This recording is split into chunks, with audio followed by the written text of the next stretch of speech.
Hi, I'm Elise and welcome to Which Way. Here's my picks of the best witchy media of 2021. I narrowed down each category to my top 3. They are based purely on my own enjoyment and listed in order of release.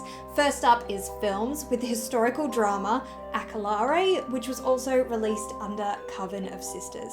It's set somewhere in Basque country of 1609. Anna and her sister Maria and 4 of their friends are suddenly arrested on charges of witchcraft. The judge is convinced of their guilt and obsessed with the witch's Sabbath, so Anna must think quickly to save the lives of herself and her friends or burn at the stake. This was an absolutely gorgeous film and didn't try and portray the accused as anything other than what they were, victims. And the ending, amazing. This film took inspiration from an actual historical, if contradictory, study on witches, and you can see more about that in my Witch Law review, which I will make sure to link below. Next up is the documentary The Witch of King's Cross. It tells the story of the life of Australian artist Rosaline Norton after facing allegations of satanic rituals and having her art banned due to its obscene nature. She was dubbed the Witch of King's Cross by the media, and she fully embraced this title. This film had some beautiful dramatized scenes, and this artist truly led a fascinating life. Next is Fear Street. Inspired by the R.L. Stine book series of the same name, this horror slasher trilogy was released over a 3-week period. It's set in the town of Shadyside, which has been under the curse of a witch for over 3 centuries. But when it affects the lives and friends of Dina and her brother Josh, they intend to seek out the truth and put a stop to the curse, even when others before them have failed to do so. Starting in 1994, the film series travels backwards whilst the duo work out the clues to undoing the curse, to the 1978 Camp Massacre, and then back to where it all started in 1666. Out of the trilogy, which includes Fear Street 1994, 1978, and 1666, the first installment was probably my favourite, but most likely because of the amazing 90s soundtrack. I've done a Witch Law review on the trilogy, which I will make sure I link so you can check out. I also wonder if this film trilogy was released as a series instead, it may have been better received, as the final film, only about half of it takes place in 1666. Speaking of series, 2021 also saw the release of some awesome witchy series.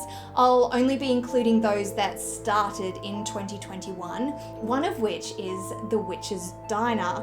This magical K-drama is based off of the book of the same name by Gu Sang-hee. People in desperate situations go to a witch and ask for a wish. She grants it after they consume a meal she has prepared. This series follows 2 such people who go to the witch with 2 very different wishes and end up being employed by the witch in the whole process. But what is the price of their wish? You really feel the struggle and unfairness of the characters' situations, and the witch's aesthetic was gorgeous.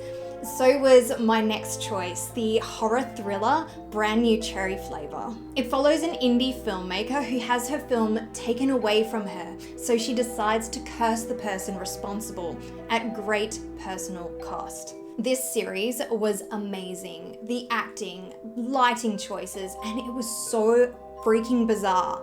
I absolutely loved it and highly recommend. Also another one based in the 90s, so I might have a little bit of bias.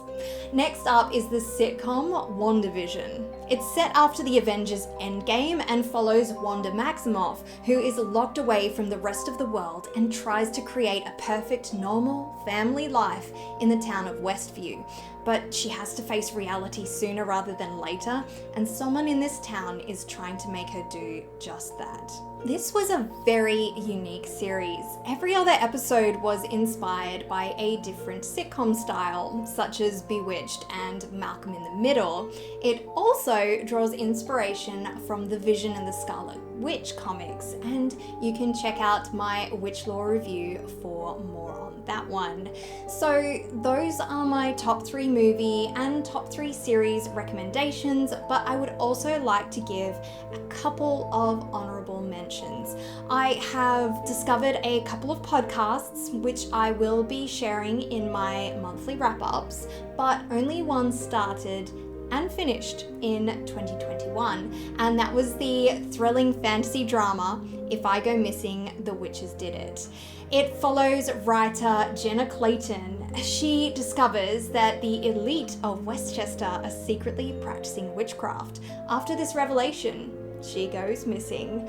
Through her audio recordings, the mystery is slowly unraveled and comes to a thrilling and funny conclusion. I'll make sure I link it in the info box so you can have a listen yourself. Jenna Clayton is voiced by Gabori Sidibe, who most of you will know portrayed Queenie in American Horror Story Coven, which I have of course done a Witch Lore review in. I'll make sure I include all of the links down in the info box so you can check out all of them that I have managed to mention in this one video. My final addition to this list is the amazing song and accompanying music video, Same Old Energy by Kiki Rockwell.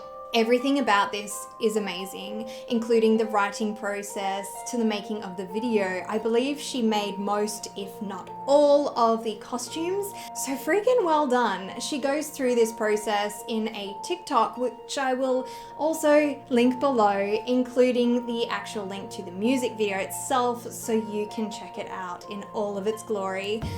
Same old energy, baby. They fear what they don't know. Let me know your favorite witchy media of 2021 or anything you would like to see me review going into 2022. If you enjoyed this video, please remember to like, share, and subscribe. And as always, thank you very much for watching here on Witch Way.